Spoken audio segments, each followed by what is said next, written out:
इस सदी के महान दार्शनिक रजनीश ओशो, और ये बात बोलने में हमें कोई बुराई नहीं है। दुनिया के लोग भले ही हमसे कहेंगे कि आप उनकी महिमा क्यों गा रहे, लेकिन व्यासपीठ हमारी स्वतंत्र है, किसी के आदि नहीं। मेरे पागलों, इस पूरी दुनिया के कुछ महापुरुषों को छोड़कर कोई ऐसा कथा व्यास नहीं होगा जो उनको ना सुनता, स्वीकार करे ना करे। असंभव, असंभव। कहना क्या चाह रहे हैं भैया? अभी पता चले। देखेगा, घबराना नहीं, देख साला आदमी को देख। पार्वती के स्नान करने और मैल से पुतला बनाकर, तो पहली तो बात, पार्वती ने जैसे जन्म भर से स्नान न किया होगा, इतना मैल कि उससे एक पुतला बन जाए। जरा पार्वती की हालत तो देखो, जैसे जन्मों से न नहाई हो, जैसे धूल और मिट्टी में ही लोटती पलोटती रही हो, और कहीं मैल के पुतलों से जीवन पैदा होता है। क्या बचकानी बात है। और शिव को तुम कहते हो महादेव, देवों के देव। ये कोई छोटे मोटे देवता भी नहीं, देवताओं के देवता। और उनको भी संदेह हो गया। गणेश के रोकने पर गर्दन ही काट दी। फिर पार्वती ने विलाप किया। क्या देवी देवता, इधर समझाते हैं कि आत्मा अमर, कोई मरता ही नहीं, और पार्वती विलाप कर रही है। और महादेव जी के साथ रहते रहते जिंदगी गुजर गई, इनको अकल ना आई, तो तुम महादेव की मूर्ति के सामने सिर पटक पटक के सोचते हो अकल आ जाएगी। और विलाप क्या करना, जब पार्वती को मैल के पुतले में प्राण फूंकना आता है, तो पार्वती को गणेश की गर्दन जोड़ना नहीं आया, हाथ का ही मैल था। इसमें रोना धोना क्या है। पत्नियों के पास एक ही तरकीब बची कि बस रो, जोर जोर से रो कि मोहल्ले वाले सुन ले। पति कहने लगता है कि शांत हो भाई, क्या चाहिए बोल, मगर जोर से नहीं, मोहल्ले वाले क्या कहेंगे। इज्जत बचा, इज्जत पे पानी न फेर।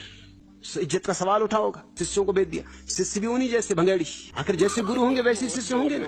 शिव जी तो दम मारो दम, गांजा भांग पिए बैठे होंगे, उन्हीं में से किसी शिष्यों को भेज दिया गर्दन लेने। वो एक नवजात हाथी को मार के उसकी गर्दन ले आए। ये सब बातें साफ है कि भंगेड़ी ही कर सकते। हाथी की गर्दन और आदमी की गर्दन में कुछ तो फर्क है, लेकिन अब जो नशे में हो उसको क्या फर्क। और शिव जी ने उसी गर्दन को जोड़ दिया। उनको भी ना दिखाई पड़ा कि गर्दन किसकी है। जैसे अंधों का खेल चल रहा है। भारत के धर्म ग्रंथ इसी तरह की बकवास से भरे हुए हैं। मगर अद्भुत है हमारा देश, इस तरह की व्यर्थ की बातों को पूजे चला जाता है। ये सारी चीजें समय के लिए शायद ठीक रही होंगी, जब आदमी का बिल्कुल बचपना था, जब आदमी को कुछ होश न था। और ये अभी भी यही कर रहे हैं, अभी भी मिट्टी से बना रहे हैं गणपति को, गणपति बप्पा मोरया। आज इस 20वीं सदी में गणेश की पूजा देखकर हैरानी होती, शिव के मंदिर बनते देखकर हैरानी होती, शिव के और गणेश के भक्तों को देखकर अचंभा होता है। क्या पागलपन है, कैसी विक्षिप्तता है। इस तरह की व्यर्थ की बातों को सम्मान दिया चला जाता है। इन्हीं अंधविश्वासों ने हमारी बुद्धिमत्ता को कुंठित कर दिया है। जो लोग इस तरह की बातों को मान के चलेंगे, इनसे क्या तो विज्ञान का जन्म होगा और क्या धर्म का जन्म होगा। ये तो गुलाम ही रहेंगे। ये तुम्हारे तथाकथित ऋषिमुनियों की कृपा है, उन्होंने तुम्हें उल्टी बातें सिखाई। उन्होंने जीवन की बुनियाद तो तुम्हें दी नहीं, जीवन के शिखर की बकवास शुरू कर दी। कांखागा सिखाया नहीं, और तुम्हारे हाथ में सूत्र दे दिए बड़े बड़े। छोटे बच्चे के हाथ में जैसे कोई तलवार थमा दे, तो या तो वो खुद को नुकसान पहुंचाएगा, किसी और को नुकसान पहुंचाएगा।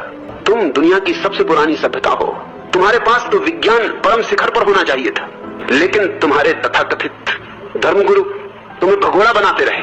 और जो होना है वो तो परमात्मा की कृपा है, उसके बिना तो पत्ता भी नहीं हिलता। तो फिरंगियों ने तुम पर कब्जा कैसे कर लिया। फिरंगी तो तुम्हारे परमात्मा से भी ताकतवर मालूम होते। तुम मूर्ताओं से भरे हुए लोग हो, और तुम अपनी मूर्ता को अभी भी बचाना चाहते हो। मेरी बात जहर की तरह लगेगी, लेकिन मेरी मजबूरी है। किसी को कैंसर हो तो ऑपरेशन तो करना ही होगा, और तुम जिसको संस्कृति आधार ही नहीं है, कोई धर्म की बकवास है तुम्हारे पास, और तुम्हारी बकवास कुछ काम ना आई। तुम हमेशा गलत चीजों की वजह से हारे, इसमें किसी का दोष नहीं है। किन किन ने तुम्हें गुलाम बनाया, जरा सोचो तो। खून आए, बर्बर आए, तुर्क आए, मुगल आए, जो भी आया, अंग्रेज आए, फ्रेंच आए, जो भी आया, तुम तो झोली पसारे बैठे थे कि आओ हमें गुलाम बनाओ। जो आया उसी ने तुम्हें गुलाम बनाया।